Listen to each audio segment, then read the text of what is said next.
This is the Steamroller 2015 number 2 scenario called Two Fronts. There is kill box. You need 5 points to win. You get 1 for dominating your close zone, 1 for controlling the far zone, and 2 for dominating it. You can't do either of those though until you destroy the enemy objective, and if you do so, that's another control point. Hey there, this is Malorian, and this will be another War Machine battle report. It's going to be between myself and Josh Richter, the Alberta Masters Champion for 2014. So definitely going to be a very difficult game. He's going to be running Baldur2 compared to my Haley2. He's going to be running a tier 4 that is going to be running 2 sets of stones, 1 with UA, a unit of druids with the UA. There'll be 3 watchers, 2 guardians, and megalith. He also has 2 gallows groves in there. On my side, what I'm going to be running is I'm going to be having 2 units of press gangers, 2 units of rangers, 2 units of forge guard, and Alexia and Arisen, Gorman, and Rupert and Squire and Lancer. Now, I'm going to be getting to go first here. I chose to go first, and I'm going to try and do this by scenario. Now, it can be kind of hard to beat a circle player on scenario. I know as well the watchers can do their stone form, so I can't move them around, but I figure I can kill them. I can then TK out the heavies. I could then try and kill the heavies with my forge guard, and so I think it'll be really possible. So at this point here, I'm moving up, realizing that he has a lot of removes from play, and just waiting for him to really come to me. So here he goes. One of the things I did foolish is I put up deceleration and then kind of forgot about it, but he kills a couple of models here, makes a little forest at the top, his guardians coming down the center along with megalith, and as well the trees, the gallows grows, get into a position where they're going to be kind of annoying. So here, you know, the druids as well going up, they have a nice handy wall there they can sit at and starting to shoot down some of my guys. So also puts down a wall as well. That's one of the best things about Baldur2 is he gets that wall, so that makes things fairly difficult.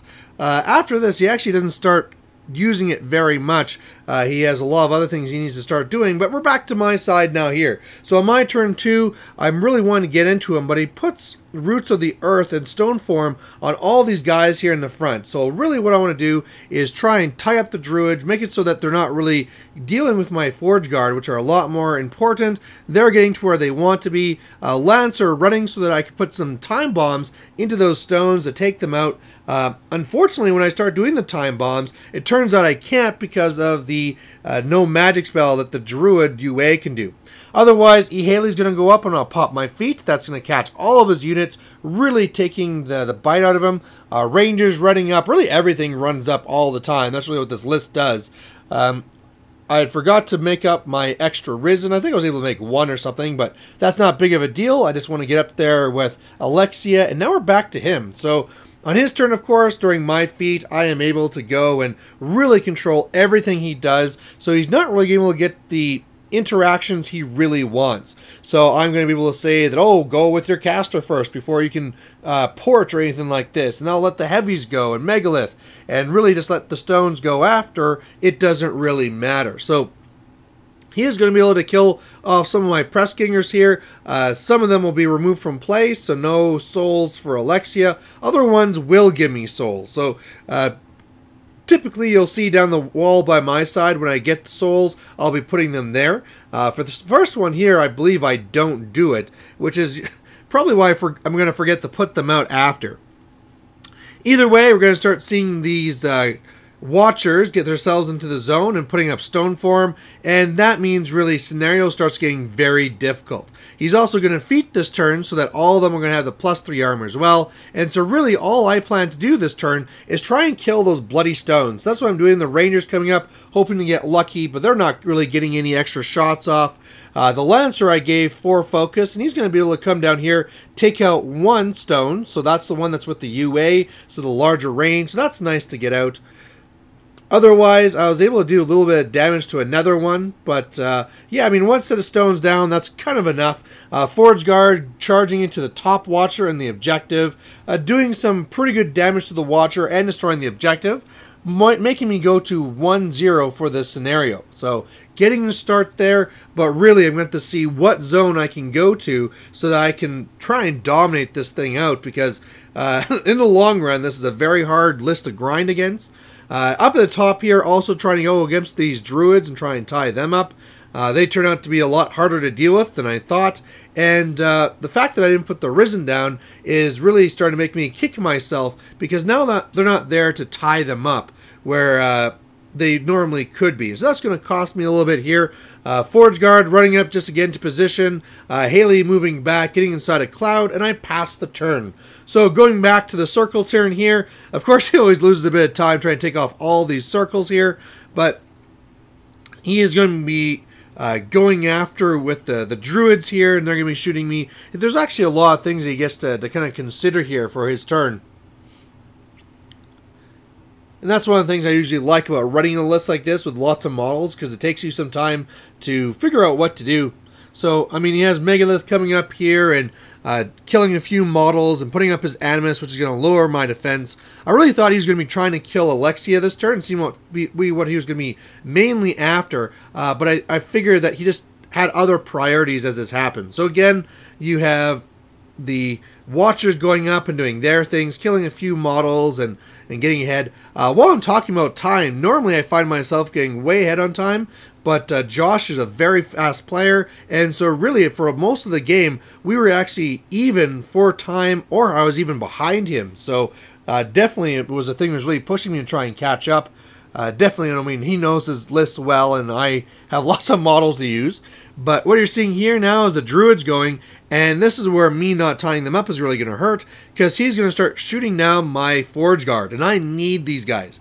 You know, a lot of the Baldur list is based around this armor, and right there I just lost 4 Forge Guard. Now, I'm going to get some corpses for that. However, I mean, losing those models are massive in order trying to deal with Megalith and the Watchers. So in the bottom zone, that is really, really hurting me. Now, luckily, he doesn't have much in there, so that if I do keep Megalith out, that'll be amazing. But, yeah, otherwise, that could be a problem. At the top now, he has a Guardian that's killing some things and making some trouble. And, for the most part, I'm not too worried, because I could always just TK him out. I'm going to have to kill the druid who's saying no magic, but once I kill that druid, I'll then be able to TK him out, and if I can just finish off that one Watcher, then I can dominate at the top to actually get those things done. So we're back to my turn 3 now. The Rangers on the top, really working their way down, having to take a free strike and losing 1, but otherwise the rest taking shots and getting rid of that magic. And I was just feeling great when that happened. Kill off another one of the druids and then try going after the stone, but no real things there. Otherwise, at the top, really trying to make sure to go up and tie these guys, but I had messed up with my Rangers and had the leader a little bit too far away, so one of them couldn't really activate. Otherwise, getting kind of lucky here where I had just enough room to sneak some guys in there to tie him up, so really starting to lock down those druids. I mean, the druids already kind of did their damage, but now just trying to do my part. So now at the top, kind of doing what I can up there, killing off a tree, killing off the one Watcher who was there, so that's great. Also, just kind of really is getting into his face. Now that's gone, I'm going to be running over and doing my Risen. The Risen will allow me something to charge so I can get where I want to be. Although, in all honesty, I'm not going to need to attack the Risen, because I'm going to be able to TK myself away after anyway. So that's what I really did, is just really got my Risen all over the place. Again, I mean, look at the bottom there. That's how many Risen I could have down. But I forgot. Went for a black oil that would have caught Megalith and the other 2 of the Walds, but it scatters and it's going to go and blind one of my own guys. The TK you saw from me, Haley goes atop, TK is out of Guardian. I'm going to dominate up there, so now it's going to be 3-0. So right now I really have him in a tough spot where you can't really give up any more points. So we're back to his side here now. And he's going to need to really get backing into a good position. His trees are gone. His gallows grows. He's lost a Watcher. He's lost some stones. And yeah, now he's going to need to really come back here and try and kill some key pieces. Again, I was killing myself for not having those Risen in there. I think 10 or 9 more Risen in the mix would have really helped. But now I start seeing how the scenario is going to be locked down. The Guardian at the top gets not only deep enough that I can't TK it out, but it's going to be getting Roots of the Earth, which I totally forgot meant that I can't be doing place moves either. So whereas I thought I was only dealing with Stone Form, now that I saw Roots of the Earth, I started realizing how bad of a matchup this actually is when going for a scenario. And now I'm just wondering, man, what am I going to be able to do? And I'm kind of actually hoping he just forgets to do Roots of the Earth. Otherwise, a lot of his models at the bottom and so forth are going to be trying to kill off Gorman. You can see a Watcher went up and killed Gorman. He was hoping to kill Alexia as well, but that's going to not work out for him this turn at least. Otherwise, the Druid's causing me more issues, killing more Forge Guard. Not what I needed. I really need them to kill that one Watcher at the bottom so I can come down and start dominating my friendly zone at least, and maybe jam him out. So otherwise, Baldur is going to be doing his little ground zero, killing some of my rangers in the back. You know, it's kind of bad when I lose all those models, but at the same time, it means that he's not putting out more of those Roots of the Earth anywhere else. So hey, here I'm finally remembering to put down Risen. So Risen are freaking everywhere, but I'm pretty much going to be using them to kill these wolves. Alexia, the Watcher down by me, didn't even Stone Form because I need all of its fury. So I'm going to be buying and boosting and destroying that one right there, the Watcher. Otherwise, the Forge Guard now going to be charging into this one here. But man, between Stone Form and the Roots of the Earth, I'm at dice minus 13. So even on the charge, on average, I do 1 damage. So that was really bad. I actually got some spikes in there, which was nice. So got some good damage into it. And as well, down here on the Rangers, the Druids, I'm going to start killing these guys off. So that's starting to be pretty nice there, making it so they'll be less effective. But again, the fact that I only went in with 5 Forge Guard mean that the Druids did their job. Now, up at the top, I'm really at a loss because I'm just too close. The way that I'm all situated and where he is, I can't really get any good charges on. So really, I'm just trying to get in there and try and do something. But again, I'm realizing that these big heavies, especially with Roots of the Earth up, I'm doing almost no damage whatsoever. So I was able to kill the one Stonekeeper who came over to try and make some trouble for me, so he's gone. But yeah, no points for me, and now back to him. So here he goes. He's going to be going with his Guardian and starting to kill off my Forge Guard. Now, lucky the Forge Guard at the top were made tough by Rupert, so I'm not losing as many as I could. But again, he is really focusing on these Forge Guard now. At first here, Megalith was going to be trampling over to get into the zone. However, when he saw how many free strikes he'd have to take from Forge Guard, he decided against it and just, again, start to keep up doing the grind. And really, that's what this Baldur2 list is designed to do. Stay strong, keep that high armor, and then just grind and grind and grind and grind. And that's really not what I want to be seeing here with my Epic Haley. I want to be something that I could just TK out of the zone, kill my key models, and be happy. Now, Baldur's going to be going up. The stones are going to be getting in the way. The Druids are just going to be kind of standing there. And now, I am just hoping, again, I need to kill this Watcher down here. And then I can at least run over and dominate. But again, my dice rolls here, kind of now it's my turn to fail me. He had some really bad dice rolls, now it's my turn for bad dice rolls. Now, I come up here, the Forge Guard, they do nothing. Alexia goes in, she goes nothing. But luckily, I'm able to get a couple of Forge Guard to charge across from the other unit. The top zone's kind of a waste now, I'm not going to do anything there. So they might as well go, but again, the dice crap the bed, and that Watcher stays. And I'm in a lot of trouble here. So I have some Rangers that are able to move over because the Druids are pretty much out of the game. In fact, I believe I've now killed all the Rangers. Oh, sorry, Druid. I keep saying the wrong name. So they're gone. But now we're back to his side. And again, he's really going to be focusing on trying to kill off all my Forge Guard here. So, yeah, I really have just Rupert and one Risen holding the top. In the bottom here, you can see that my Forge Guard are just disappearing. But we're also starting to get really, really, really low in the time. Both of us are both, below 2 minutes. And now I'm starting to realize on my side that I just can't do this. I can't win. Unless I can maybe kill this one Watcher right now. And so that's what I do. If I don't kill this Watcher, I can't dominate, and I can't win on scenario. So I brought in all my Risen, I use them all for boosts, and I can't do it. I can't kill this Watcher, and that means Scenario is basically off the table, because he's going to kill now the rest of my important models, and that's really it. So really what I'm going to have to do here is with Haley just be safe. Hopefully he gives me some sort of assassination. But yeah, as you can see here, he's going to start killing off the last of my Forge Guard, and yeah, this means it's basically game over. All the models in the zones have roots to the earth, so I can't TK them out, and there's really now nothing I can do. So in this part here, I'm bringing in the Risen. They're going to kill the one Watcher, but again, I'm seeing that I just can't win by this method. So I'm going to hope he kills his clock in a bad assassination. Haley2 runs up to try and bring him in. On his turn, he's going to kill Alexia. We're down to like under a minute each, and it's at this point here I realize that the only way I can win is off Death Clock, so I'm really just trying to do things to make him run down his clock. As well, as I see here by the numbers, you have to, in 2015, take 15-second turns, and I start doing the math and seeing that that's the way I can win. So at this point here, this is where I say, hey man, you're out of time, and that's going to be the game. So kind of, as you see here, I'm screwed. I can't win, but because of Death Clock, I was able to pull it off. So I'm going to be having a little bit of an after-action report here, but I just really want to explain how the game ended before we got there. So really, I look over at the clock.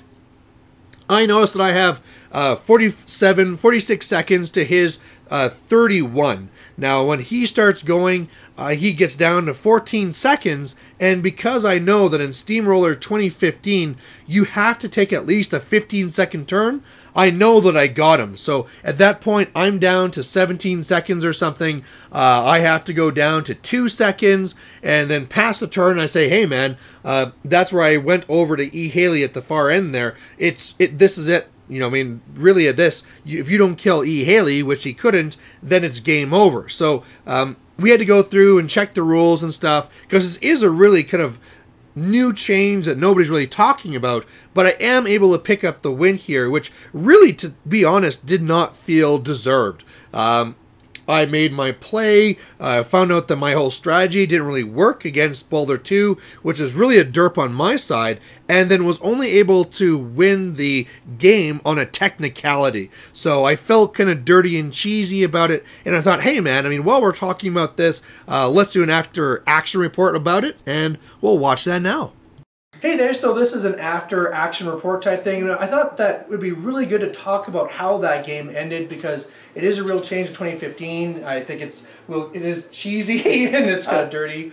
It's definitely different, that's for sure. Yeah. So really what it was is before in 2014 you had the clock slapping, right? Where at the end you pretty much had to do what a meaningful activation is defined as. Yeah, you had to do at least 2 meaningful activation, or at least a meaningful activation. So it wasn't just hitting the clock, hitting the clock, hitting the clock, hitting the clock, right? Yeah. So you had to activate your caster, and then then you could say that you forfeit the rest of your movements as long as you're, moving something, playing the game still, right? Mm-hmm. And not just tapping back and forth in 1 second intervals. Yeah.